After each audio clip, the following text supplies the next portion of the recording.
Ready dati sa laki? Wow, sa tibay! Malasin na yan sa inyong bahay! Hello mga kahari! It's me, Hari Jo from Hari Appliance. For today's video, ipapakita ko sa inyo ang biggest size ni Hari Appliance. Ang Hari TV 85 inches QLED Web OS. Sorry, it's DJ.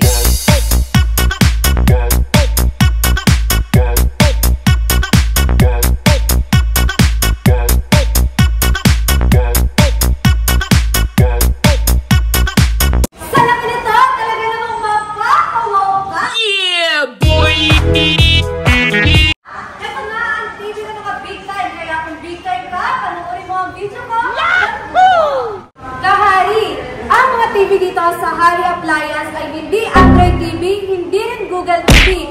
Dahil ang operating system na gamit namin dito ay Web OS. Yes mga kahari, Hari TV Web OS na tatalbog sa mga TV nyo.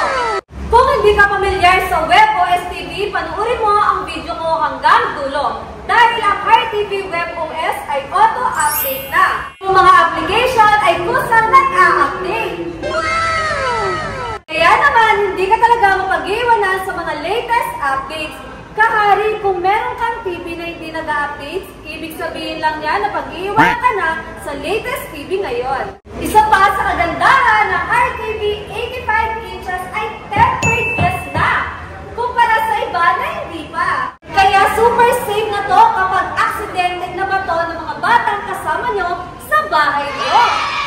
Ang isa pa sa pinaka-kagandahan ng Hari TV 85 ay QLED na, hindi na LED. Kung hindi ka pa familiar sa QLED, kahari, kung noon LCD ang gamit, sinundan ng LED. Ngayon, dahil modern na tayo, naka-QLED na mas pina-affordable kay Hari Appliance. Kahari, napakamahal sa market ng QLED. Pumapalo to ng 100,000 to 200,000. Pero dito sa Hari Appliance, maabil mo lang for only 85,000. At kung napanood mo ang video na to, may discount. Wow! QLED TV ay mas realistic, mas vibrant, buhay na buhay ang contrast, talaga namang accurate ang picture quality. Wow! Tignan nyo to, pagdating sa black color, talagang masasatisfied ka. Hindi tulad sa LED, medyo grayish, dito sa QLED, purest black.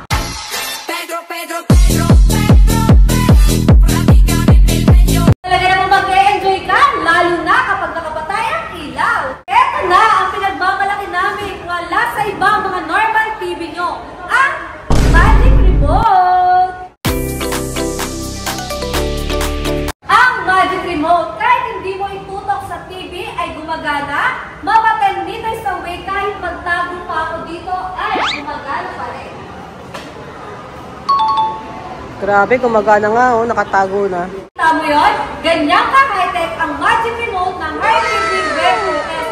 Samahan mo pa ng voice command na kahit maghabang mo kausapin ay sasagutin ka nito. What's the weather today? Here's the weather for Manila. Manila will be cloudy today. I love you. Really? 10. I love you too. Open YouTube. Going to YouTube app. The Nun trailer. I look up the Nun trailer in YouTube. O, kahit sa loob ng application ay pwede makapag-search. Meron ba sila yan? Ano rin itong shortcut keys kung saan pwede malagay ang mga favorite application mo na perfect sa mga bata or senior na kasama nyo sa bahay nyo. Nakakita ka na ba ng TV na may artificial intelligence?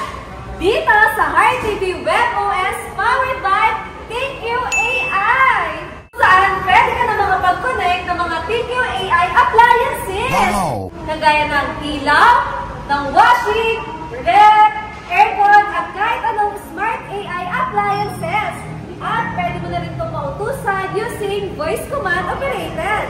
Example, turn on the lights, turn off the aircon, open the washing. O diba, grabe na talaga sa high-tech. Kulang na lang lumipad sa dami ng features. Kung bibili kayo ng TV mga kahari, meron din kaming small sizes nito, simula 43 inches pataas. At kung ano ang nakikita nyo dito ay meron din doon. Kahari, kung bibili ka na lang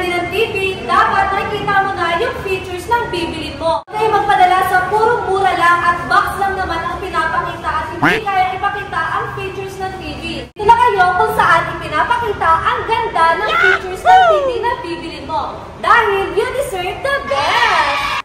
Pagdating sa resolution, ganito na kaganda ang Hire TV WebOS QLED 4K HDR. Kahari, hindi lahat ng TV ay certified HDR. Pero dito sa Hire Appliance, nakikita niyo ba yan? Diyan talaga masasabi na certified HDR. Dito mo talaga makikita na pumapalo ng 4K HDR ang ating Hire TV WebOS.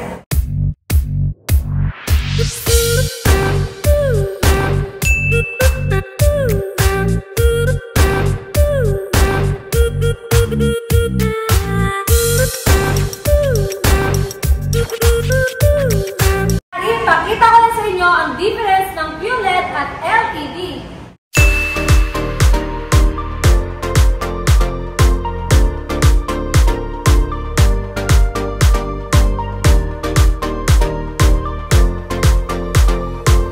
At pagdating sa movements ng Hire TV WebOS ay naka-MEMC na. Motion estimation, motion compensation, kung saan binibigay ng detalyadong movements, mas responsive, mas smooth na ang galaw.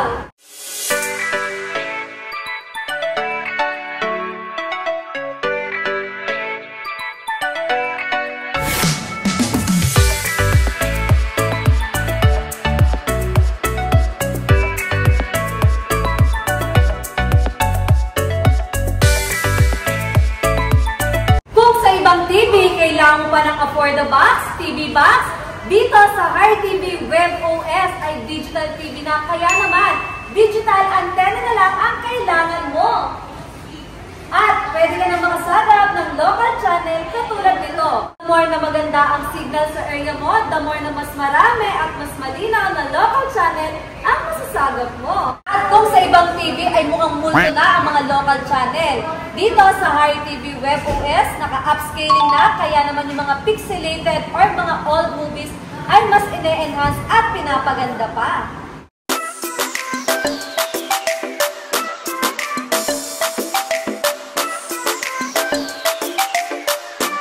Tayo sa settings na napakadami. Meron tayong picture mode, meron tayong sound mode, sound out, game optimizer, network, and all settings. So, meron tayong picture mode kung saan may vivid, standard, APS, o meron na rin itong auto power save kung saan mas makakatipid ka na sa kuryente mo. Wow! Merong cinema, soccer, and game optimizer. Sa sound mode, mga kahari, pwede ka rin mag-set up dito ng standard, cinema, clear voice, soccer, and music. Sa sound out naman, kung balak mo mag-connect ng mga speaker, pwede ka dito, mga kahari. Meron tayong Bluetooth device, mobile device, at kung gusto mo gumamit ng wired connection, kumpleto na rin ito sa ports tulad ng optical, HDMI, ARC, and wired headphones. Ang kagandahan dito, mga kahari, bukod sa speaker mo, pwede mo na rin isabay ang TV mo. Meron tong Bluetooth speaker with TV, merong optical device plus TV speaker, at merong wired headphones plus TV speaker. Game optimizer, kapag may mga nakakonect ka nito, HDMI. Network. Ang kagandahan dito, mga kahari, sa network natin, pwede ka na gumamit ng LAN, at sa wireless nito, mga kahari, bukod sa 2.4, kaya na ito makabasa na up to 5G internet connection. Sa all settings ay meron tayong general kung saan mo matatagpuan ang family settings. Dito sa family setting, meron itong featured na usage limit settings, iCare mode, volume limit mode, at screen time report. iCare mode kung saan ma-adjust na ang blue light nito para ma-reduce ang eye strain nyo. Dito, meron tayong volume limit mode kung saan pwede mo nang limitahan ang volume ng TV natin para hindi masira ang tenga ng mga anak nyo. Kaya mga kahari, bukod sa may auto power save na to, meron na rin itong energy saving kung saan mas makakatipid pa kayo sa kuryente. At dito mo rin matatagpuan yung support kung saan pwede nyo i-update ang ating Hire TV WebOS. Sabi no, mga kahari, sobrang dami talagang advanced feature na to. Talaga namang ikaw na lang ang bahalang mag-explore kapag bumili ka nito. Eto ba, mga kahari, meron na itong Miracast na hindi lang Android compatible, pati na rin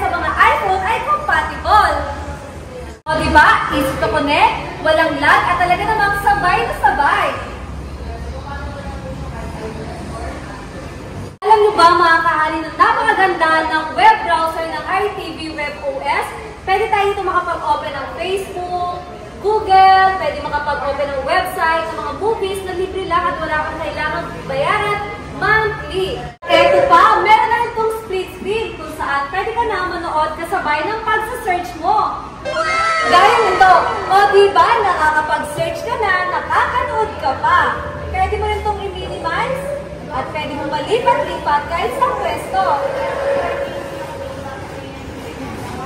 Kung nakaabot ka na sa video namin, please like and follow our YouTube channel, Harry Appliance, pati na rin ang aming Facebook account, Harry Appliance, para lagi kang updated sa nilalabas namin mga appliances. Mga gusto mong order, we do cash on delivery within Metro Manila and NCR Plus. At sa mga gusto mag-Harry pick up, located kami sa Hillside Center Plaza, Barangay Maymont, Lower Antipolo, Rizal. At meron din kami second branch na matatagpuan nyo sa GMA Cavite, Portal Mall. Para naman sa naghahanap ng installment, meron kami home credit and credit cards. Para naman sa ating mga kahari nationwide, meron po kaming Shopee and Lazada. Ito na ang pinaka-last mga kahari, at kung may nakalimutan man ako, kayo na lang bahala mag-explore. Meron tayo ditong Connect Mobile na kung saan kung anong nagagawa mo sa Magic Remote mo ay nagagawa rin sa cellphone mo. Kung saan pwede mo na makontrol ang Harry TV Web OS. Itong mobile screen share na kung anong nakikita mo sa cellphone mo ay makikita mo dito. At pwede mo na rin marinig at ma-enjoy yung pinanunood mo Privately. sa cellphone mo. At madami pang iba. Saan ka makakita na pwede mong makontrol ang TV mo gamit ang cellphone mo? Dito lang yan sa Harry TV Web OS. Harry Appliance.